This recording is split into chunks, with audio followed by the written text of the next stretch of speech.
Hey guys, it's Bina, and in this video, I want to talk about the new post at Last Epoch. So EHG did yesterday night. So I went over this morning with chat on Twitch. So if you want to stop by on Twitch as well, feel free to do so. It's in the description below, the link.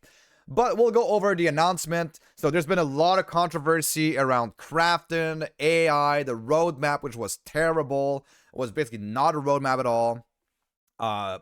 The paid classes that are coming to Last Epoch, the Paradox classes, which this post does not cover at all. But what this post does do is it gives us an updated roadmap and what is coming to Last Epoch, because there's been such a major backlash from the community. If you haven't been on the subreddit for Last Epoch recently, it is a complete disaster there. They are like, basically the entire community is super pissed, and they had to respond in some sort of way.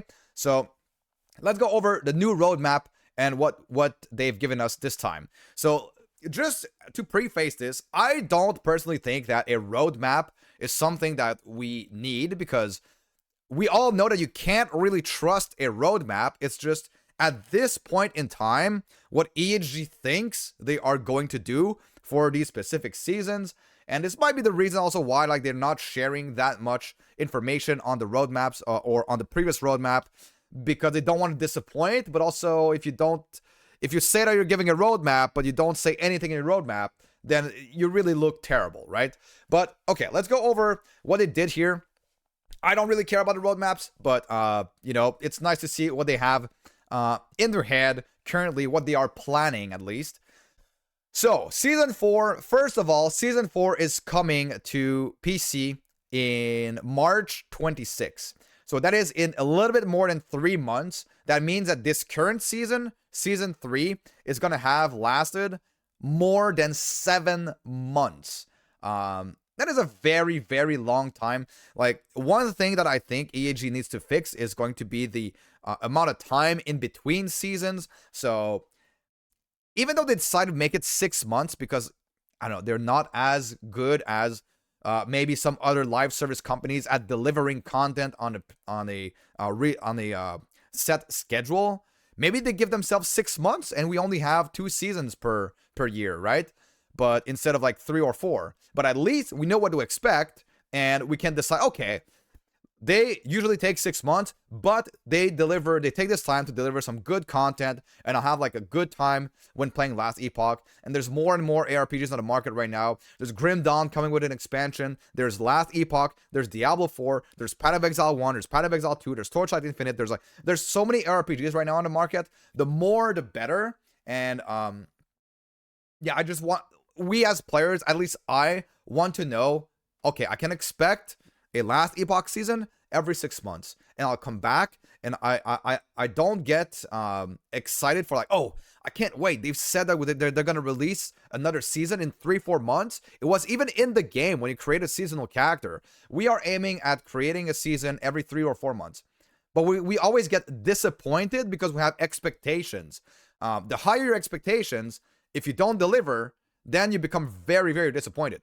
If you don't set super high expectations and you end up delivering more, so say they say every 6 months, but the content that is in each patch every 6 months is amazing, then the player sentiment will be very, very good, right?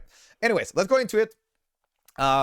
Season 4, what is coming with Season 4? So we have Omen Windows. What is Omen Windows? If you have played Path of Exile, it is basically Breach, or at least seems like it's going to be Breach. So you have this thing here, which is going to be your omen, your omen of whatever it is. This is Omen of Solitude. It's going to be a little circle. It's going to spawn monsters around it, which will expand as you kill those monsters, and then the crystal in the middle will absorb those powers, and you'll have to fight the omen afterwards, right?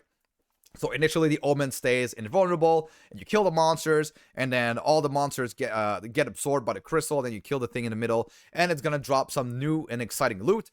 And what is gonna be this new and exciting loot? Well, there's gonna be a couple of things. They've said that there's gonna be some corrupted items. So basically, this is gonna drop potentially corrupting runes, which are these things here.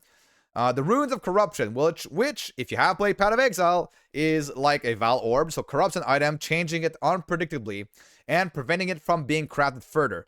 So you're going to be able to craft to corrupt regular items, exalted, uniques, Weaver's Will, any sort of these items. We don't know yet what are going to be the affixes that change or added, how it's going to change exactly, but they've said there's going to be some very unique affixes tied to these corruptions, and this is going to be the last step for your item. You won't be able to craft on your item further once you have corrupted the item. You won't be able to I'm assuming that you won't be able to refine it either, you know, using sort of like divining your unique item, or like refining the roles of your uniques.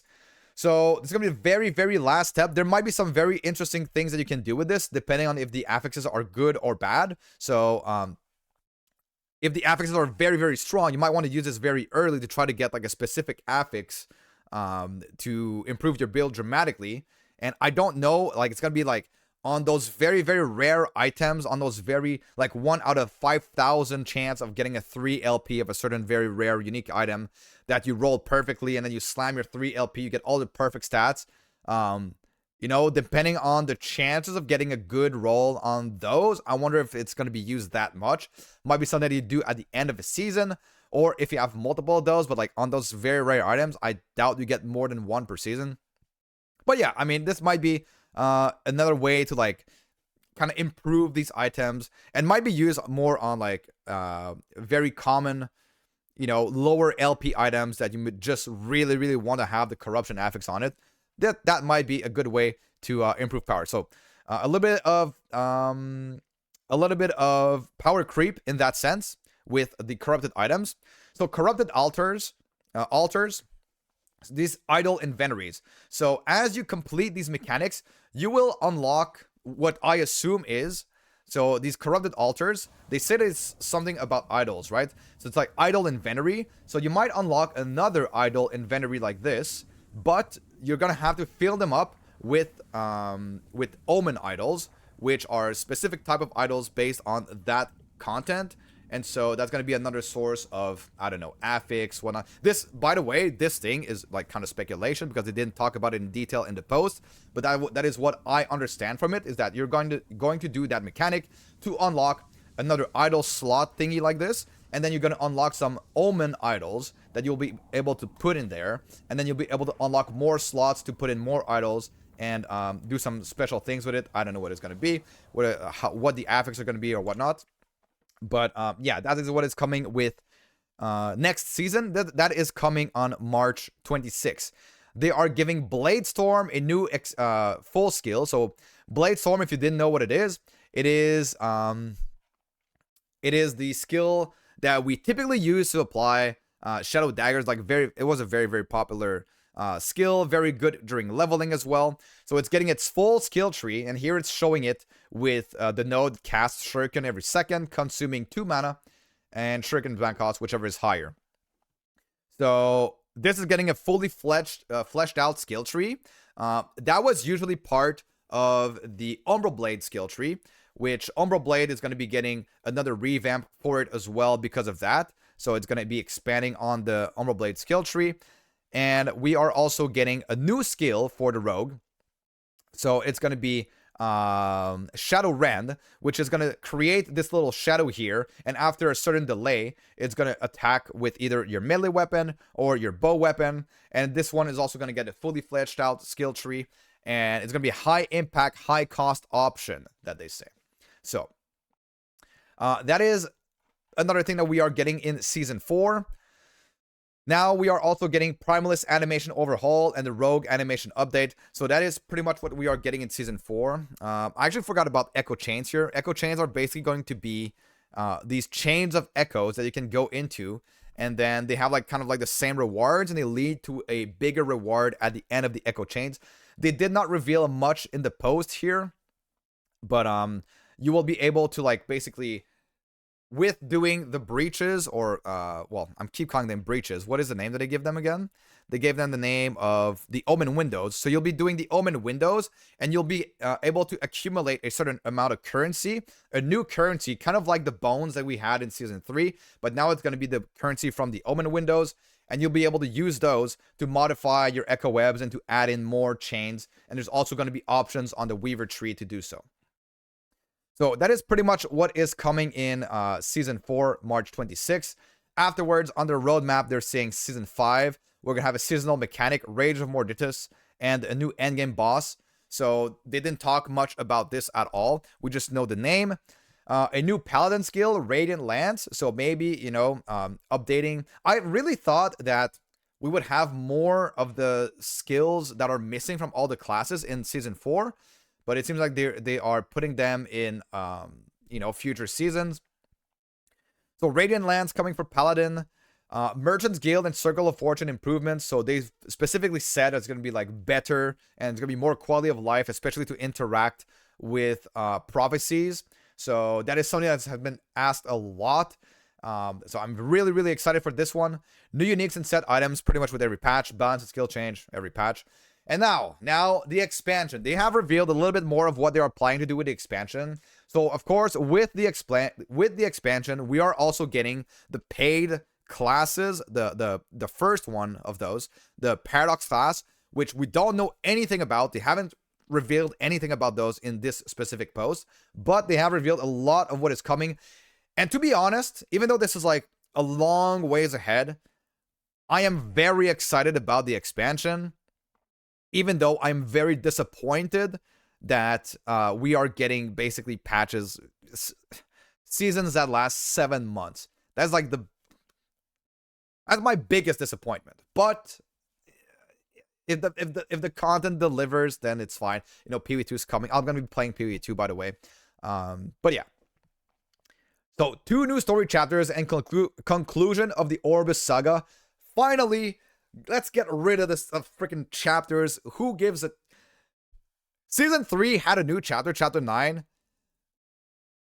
I don't know if there's even one player for who this was the highlight of the patch. I don't think so. But like, honestly, I'm just done with the story. Just finish it, get rid of it, and then just give us some more content in the game, because let's be real, the story isn't it.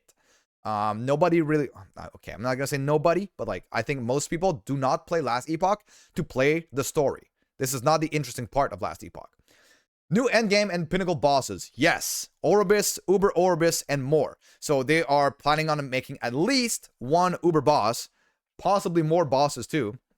So that's gonna be very interesting for anyone who plays the game a little bit more and wants you know, some new challenges. One thing that was like kind of disappointing in here is that I think the new endgame boss Morditus is going to be something like Aberoth, like regular Aberoth, which is going to be you know, like not really not really a pinnacle boss. It's gonna be just you know, like you get a decent character, you kill it, it's no big deal, pretty easy.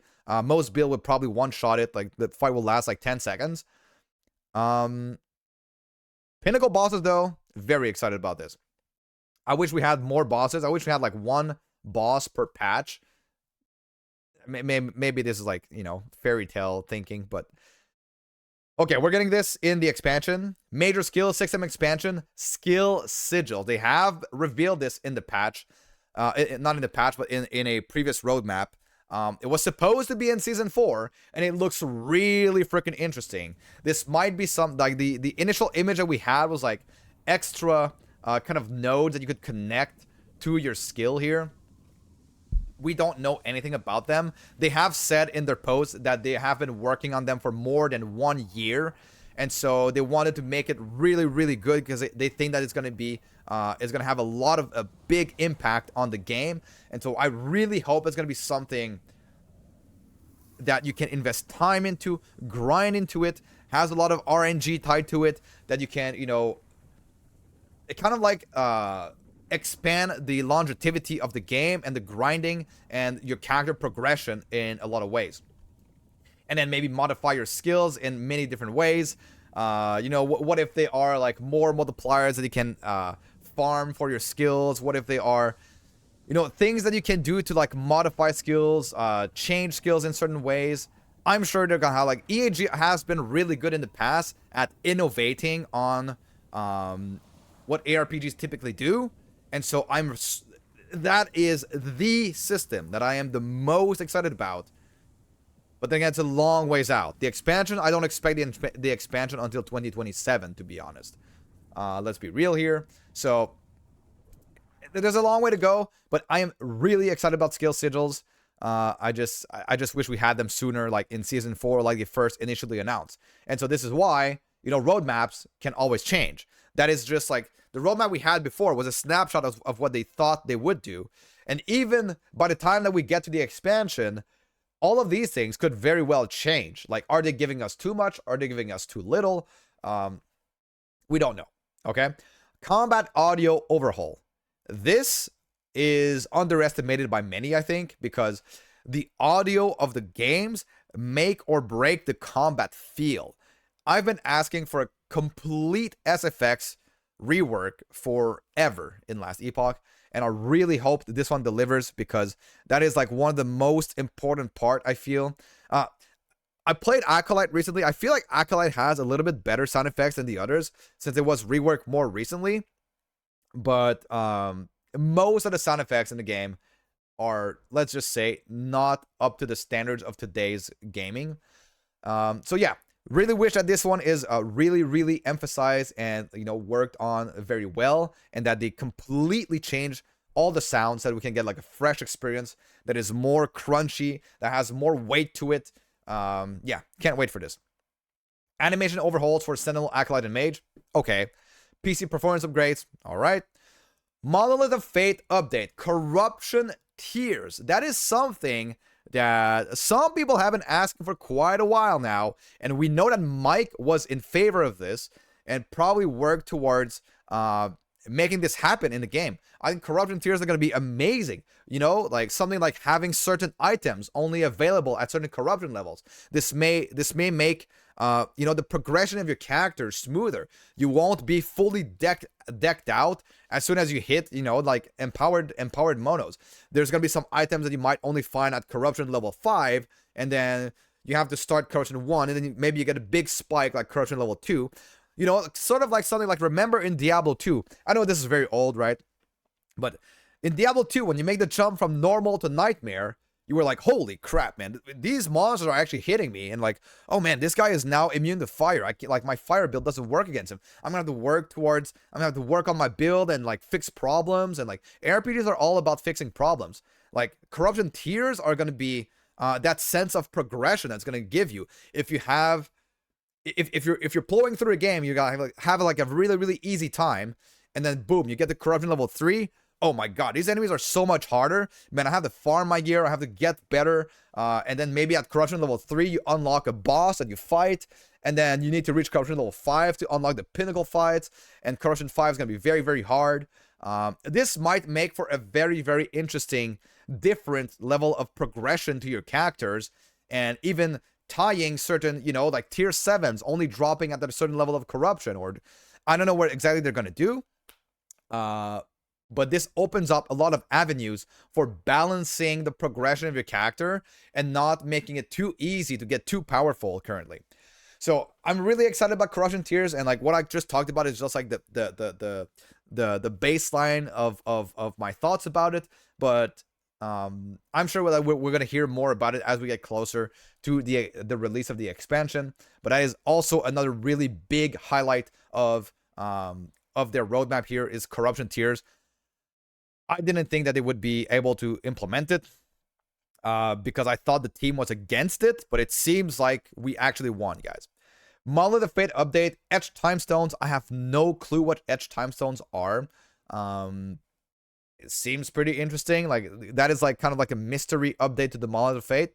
Major user interface and gamepad changes, always nice. Quality of life and balance improvements. New unique set items. So that is basically the roadmap that they give us. So big upsides is going to be, you know, the expansion seems super interesting. And the downsides are that the season 4 and 5 seem to be pretty small updates. I would expect them to be kind of like Season 3, honestly. So nothing like 1.2. I think this is going to feel a lot more like the 1.2 update, and even probably better than 1.2. I do hope so. But Season 4 and 5 seem pretty small in comparison, and it's going to be, you know, hopefully they don't last for too long, but I would expect them to be at least 6 months long season. Now, if I have a request, again, I do wish that EHG give us a better time frame to expect seasons. Something along the lines of 6 months would be pretty cool. And something that someone mentioned in chat yesterday was, you know, if they make seasons 6 months long and they make the first 3 months, you know, they release a season, you got a 3-month season, and then mid-season you get like a balance change and a bug fix, a huge bug fix of all the bugs that we found, and then a balance change to the skills that are like, you know, too OP, not powerful, just some number change in there. So that will enable them to like readjust. And then the people who are super passionate about Last Epoch can stay in the game, test these things, get some feedback on these changes, and just make the balance way better for the next season. And also fix a lot of the bugs that are, you know, whether they were introduced in the current season or they're long lasting bugs. I think that would work quite well for Last Epoch. You know, 3 months regular season. After 3 months, you get like the major bug fix and the balance change. You get another 3 months, kind of like not a fresh game, but like, you know, like other builds are becoming meta maybe. So that could be pretty interesting. So that is pretty much the post that they've gave us today. That is the summary, because I didn't want to go and read through all of the posts here for you guys, because I think that's a little bit more boring than just hearing my thoughts and what I think about the patch that is coming. So here they showcase a few of the nodes that are coming as well. This one is for Spellblade. So you're gonna get some mana regen when you indirectly cast a spell. So they're trying to make Spellblade more of a cast on like, you know, proc spells on melee attacks and stuff like that, and like improving the power of these spells. So they're trying stuff like this. Another thing for Fire Aura as well. So Fire Aura, if you haven't heard, Fire Aura is getting some big buffs in the next patch, and I've already theory crafted a build that can reach upwards of 50 million DPS with Fire Aura. That being said, it's going to be kind of clunky a little bit, but there might be some other things that they introduced, some items, some new nodes to make Fire Aura even better, or maybe less clunky. But Fire Aura will be a build in the next patch. That is for sure. They've also added some combat feel, like, so when you hit enemies now, they will actually react. So every single enemy in the game now has an animation that when you hit it, it's gonna, like, you know, do that little flashy thing or like move around a little bit. So you will have like a more visceral combat. Even though I don't think it's gonna make this combat like absolutely, you know, super crunchy and super impactful. I think we're really waiting for the SFX overhaul for that. But yeah, some animation updates, loot filter updates. They showcase a new item here, Ryal's Embrace. So basically converts your Summon Spriggan and Summon Stormcrows to fire. And the main thing is going to be Summon Spriggan Thorns Volley. You gain +1 proj and 10% more damage per Summon Stormcrows. I don't really think this is enough to make it good, but, you know, maybe they reworked the tree as well to make it better. And maybe there's like some balance changes to the Spriggan tree. But essentially, they want to make your Spriggan like a full machine gun Spriggan. And you can summon 2 Spriggan with Spriggan form as well. So, you know, we'll see what we can do with this. But yeah, that's pretty much what they've announced. And here, Orobyss, the stuff for the expansion. So these are my thoughts. How do I feel about this after reading through it, after living through these few past weeks where everyone was dooming, game is dead, the game is, you know, game is bad, review bombing. What I think about that is the game has not changed yet, right?